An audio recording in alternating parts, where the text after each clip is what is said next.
Magandang buhay mga lakbay. Ako po si Brother Joseph Panaligan. Ngayon po ay nasa panahon tayo pa rin ng pinakamahabang misa sa ating liturhiya ng Simbahang Katoliko. Ulitin ko po na nung Thursday, nagsimula po ito sa pamamagitan na pagdiriwang na huling hapunan at kahapon, Good Friday. Ang ating po ginawa ay ang pagsamba sa krus, pagdiriwang ng salita ng Diyos na may pagtanggap ng komunyon. At ngayon pong Sabado, ito na po, mamaya pong hapon, yung ating Easter Vigil. Paggunita sa pagkabuhay ng ating Panginoon. Ito naman po talaga ang dulo ng ating pagdiriwang. Ito ang pinakamataas na pagdiriwang ng ating simbahan, ang Easter Sunday. Mga kalakbay, pero bago po yan, alam ba inyo na ang dahilan kaya naman tayo ay iniligtas ng ating Panginoon, kaya siya namatay sa krus, ay dahil sa kanyang walang hanggang awa. At ito po ngayon ang ating bibigyan ng pansin. Mahalaga po itong devotion na to. Ito po yung tinatawag natin Divine Mercy Prayer. No, meron po tayong Chaplet of the Divine Mercy. Supposedly, mga kalakbay, meron po tayong tinatawag na Novena of the Divine Mercy. Na dapat po, ito yung nagsimula kahapon, nag-start tayo doon sa pagdarasal nito, doon sa alas 3 ng hapon. No? Bagamat ito'y may kasabay, pero mahalaga din po yung ating ginawa kahapon, yung pagsamba sa krus, na may kasama pagdiriwang ng salita at pagtanggap ng komunyon. Mga kalakbay, atin pong talakayin ito. At mamaya po, samahan niyo ako sa pagdarasal ng Chaplet of the Divine Mercy. Alam ba niyo na meron tayong tinatawag na plenary indulgence. Ito naman talaga ang ibinibigay na bilang biyaya ng awa ng Diyos na tayo ay magkaroon ng indulensya. Atin pong talakayin kung ano po yung kung ano po ang ibig sabihin ng indulgence. Sa ating Catholic theology, ang sabi dito, an indulgence is a remission of temporal punishment due to sin that had already been forgiven through the sacrament of confession. Yun po yung mahalaga ha. Una, paano natin makakamit yung indulgence? Ito po ay sa pamamagitan ng sacrament of confession. Kasi meron po tayong dapat gawin para makamit natin yung indulgence. At saka ano ba yung indulgence? Ito po ay pagkawala natin ng kaparusahan doon sa tinatawag nating temporal punishment. Pwede tayong maligtas nito sa pamamagitan ng mga gawain ito. At ito nga po ay ang pagkukumpisan, ang pagtanggap ng banal na komunyon, ang pagdalaw sa mga pilgrim church, ang pagdarasal sa mga intensyon ng Santo Papa. Kapag ginawa po natin ito, pwede po nating makamit ang plenary indulgence. Siyempre kasama po doon yung pagtulong sa mga mahirap. Kasi yun po ay act of mercy. Ngayon mga kalakbay, tuturuan ko kayo kung paano dasalin ang Chaplet of the Divine Mercy. Gamit po itong ating Holy Rosary. Mga kalakbay, itong cross, siyempre, kapag nandito tayo, dito tayo magsa-sign of the cross. Then, ito pong unang bead, ano po ang ating gagawin dito? Ito po yung simula. Di ba? Paano po ito nagsisimula? Yung, you died Jesus, but the source of life flowed out for soul in the ocean of mercy. Ito po yung dinadasal doon. Then, itong tatlong beads na ito, ang simula nito ay Our Father, then isang Hail Mary, then Apostles' Creed. Yan, Apostles' Creed. Then, yung unang beads para po sa Our Father, ito po yung gagamitin natin para doon sa yung Eternal Father, I offer you the body and blood and divinity. Yun po yun kapag nandun, ito po yung dadasalin natin. At ito pong 10 beads na ito po yung Ito po yung ginagamit natin kapag dinarasal natin yung for the sake of His sorrowful passion.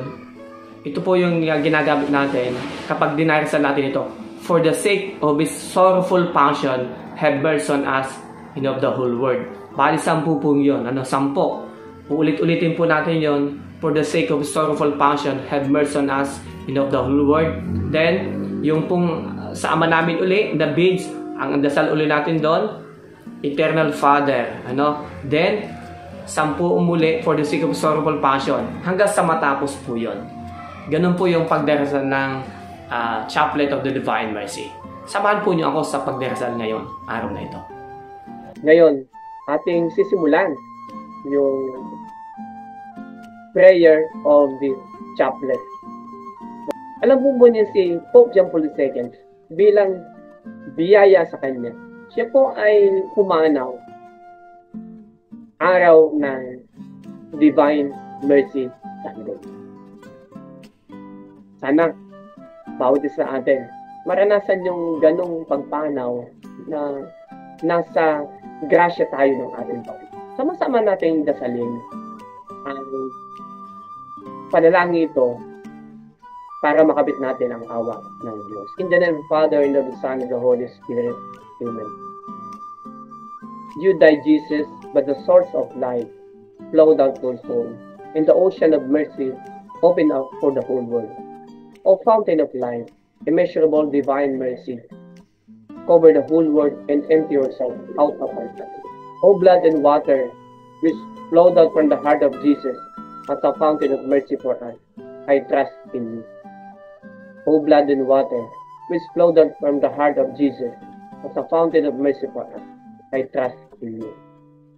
O blood and water, which flowed out from the heart of Jesus as a fountain of mercy for us, I trust in you. Our Father in heaven, holy be your name. Your kingdom come. Your will be done on earth as it is in heaven. Give us today our daily bread, and forgive us our sins, as we forgive those who sin against us. And do not bring us to death, but deliver us from evil. Amen. Hail Mary, full of grace, the Lord is with you. Blessed are you among women, and blessed is the fruit of thy womb, Jesus. Holy Mary, Mother of God, pray for us sinners, now at the hour of our death. Amen. I believe in God, the Father Almighty, Creator of heaven and earth. I believe in Jesus Christ, His only Son, our Lord. He was conceived by the power of the Holy Spirit, and born of the Virgin Mary. Suffered under Pontius Pilate, was crucified, died, and was buried. He descended into the heaven. On the third day He rose again, and seated at the right hand of the Father. He will come again to judge the living and the dead.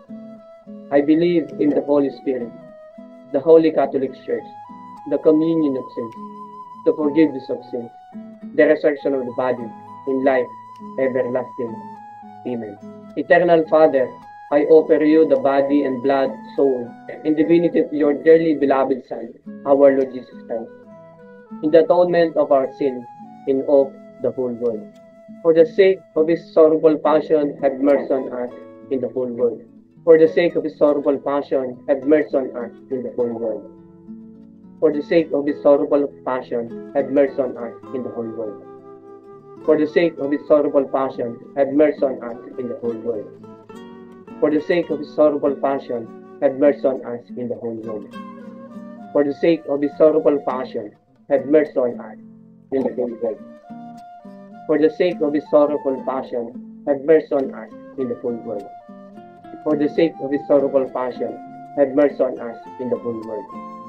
For the sake of His sorrowful passion, have mercy on us in the whole world. For the sake of His sorrowful passion, have mercy on us in the whole world. Eternal Father, I offer you the body and blood, soul and divinity of your dearly beloved Son, our Lord Jesus Christ, in the atonement of our sins and those of the whole world. For the sake of His sorrowful passion, have mercy on us and of the whole world. For the sake of His sorrowful passion, have mercy on us in the whole world. For the sake of His sorrowful passion, have mercy on us in the whole world. For the sake of His sorrowful passion, have mercy on us in the whole world. For the sake of His terrible passion, have mercy on us in the whole world. For the sake of His terrible passion, have mercy on us in the whole world. For the sake of His terrible passion, have mercy on us in the whole world. For the sake of His terrible passion, have mercy on us in the whole world. For the sake of His terrible passion, have mercy on us in the whole world. For the sake of His terrible passion, have mercy on us in the whole world.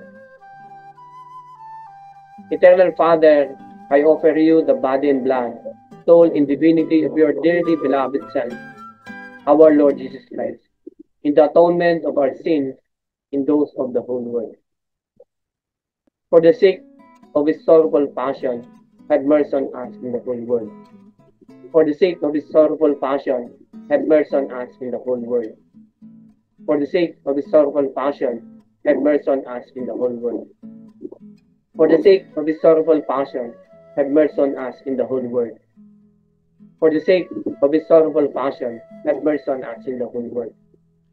For the sake of His sorrowful passion, have mercy on us in the whole world. For the sake of His sorrowful passion, have mercy on us in the whole world. For the sake of His sorrowful passion, have mercy on us in the whole world. For the sake of His sorrowful passion, have mercy on us in the whole world. For the sake of His sorrowful passion, have mercy on us in the whole world. Eternal Father, I offer you the body and blood, soul, and divinity of your dearly beloved Son, our Lord Jesus Christ, in the atonement of our sins, in those of the whole world. For the sake of His sorrowful passion, have mercy on us in the whole world. For the sake of His sorrowful passion, have mercy on us in the whole world. For the sake of His sorrowful passion, have mercy on us in the whole world. For the sake of His sorrowful passion, have mercy on us in the whole world. For the sake of His sorrowful passion, have mercy on us in the whole world. For the sake of His sorrowful passion, have mercy on us in the whole world. For the sake of His sorrowful passion, have mercy on us in the whole world. For the sake of His sorrowful passion, have mercy on us in the whole world. For the sake of His sorrowful passion, have mercy on us in the whole world. Eternal Father, I offer you the body and blood, soul, and divinity of your dearly beloved Son, our Lord Jesus Christ, in the atonement of our sins, in those of the whole world. For the sake of His sorrowful passion, have mercy on us in the whole world. For the sake of His sorrowful passion, have mercy on us in the whole world. For the sake of His sorrowful passion, have mercy on us of the whole world. For the sake of His sorrowful passion, have mercy on us in the whole world. For the sake of His sorrowful passion, have mercy on us in the whole world. For the sake of His sorrowful passion, have mercy on us in the whole world. For the sake of His sorrowful passion, have mercy on us in the whole world. For the sake of His sorrowful passion, have mercy on us in the whole world. For the sake of His sorrowful passion, have mercy on us in the whole world. For the sake of His sorrowful passion, have mercy on us in the whole world. Holy God, Holy Mighty One, Holy Immortal One, have mercy on us and of the whole world. Holy God, Holy Mighty One, Holy Immortal One, have mercy on us in all the whole world. Holy God, Holy Mighty One, Holy Immortal One, have mercy on us in all the whole world. Jesus, King of mercy, I trust in you. Eternal Father, in whom mercy is endless, in the treasury of compassion is inhospitable, look kindly upon us and increase your mercy on us, that in difficult moments we might not despair, nor become despondent, but with great confidence submit ourselves to your holy will, which is love and mercy itself. Amen. In the name of the Father, and of the Son, the Holy Spirit. Amen. Mga kapatid, ating binasal ang Chaplet of the Divine Mercy. Nawa, simula ngayong araw na ito, tuwing alas 3 hanggang pagdiriwang ng Linggo ng Divine Mercy, atin pong itong madasal.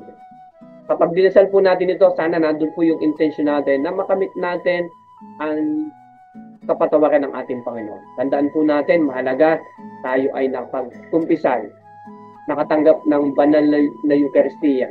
Nakapagdasal po tayo para sa intensyon ng Santo Papa. Nakabisita tayo sa mga simbahan. Pero at least po ngayong linggo ito, at least yung pong tatlo, mahalaga na po yun.